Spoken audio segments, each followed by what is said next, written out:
Kumbaga ayaw lang namin pangunahan yung natulungan. Di ba? Yung mga... Wala, nalulungkot na ako kasi hindi na kami magkasama. Ilabas mo yung totoo. Magpakatotoo tayo. Okay, game. Huwag peke. Game. Go. So, simula. Bakit ka nawala? Bakit ka nawala? Nawala ako kasi... Simula nung una nating problema.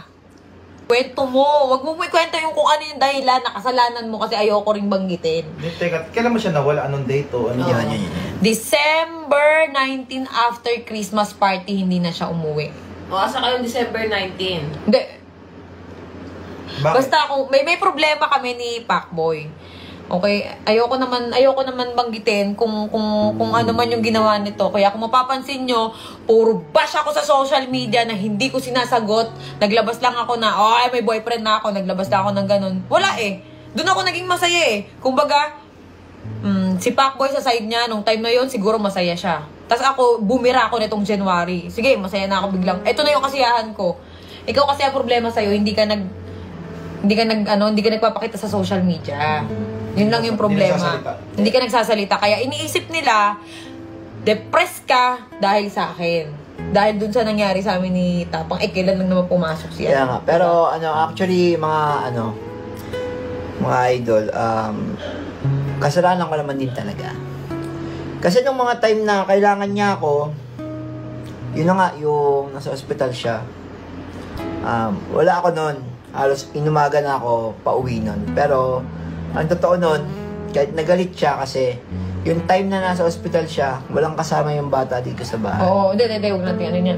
Hindi reason, yung sa pagbo-boyfriend ko naman, hindi reason yung mga kasalanan mo na dahil nawala ka nung New Year, hindi yun. Teka lang okay, yung mga nangyari noon na sobrang stress na ako, na-stress na talaga ako na hindi ko na nakayanan, hindi na nakayanan ng mental health ko talaga na lagi ako na ospital, di ba? Yung time na yon, yun na yung nagkaka-problema kami ni Pacboy na. Actually, mahal namin ng isa't isa. Pero, walang kami. Kumbaga, ayaw lang namin pangunahan yung panahon siguro. So, parang tingin namin, nagkakapaan pa kami ng ugali. Tingin ko, may inaantay siya na gawin ko para mapulpil siya na sige, okay na to. Teka lang, maano? Basta yun. Nasabi ko na. Maano? Pulpil. Ano yung pulpil? Mapunan. Mapunan. Pulpil. Kumbaga, kunyari, parang may inaantay siya na bagay na i-improve ko sa akin. Pero tingin niya, hindi pa niya nakikita. So, parang gano'n. So, waiting tayo doon hanggang dumating tayo sa point na hindi na kami magkasundo.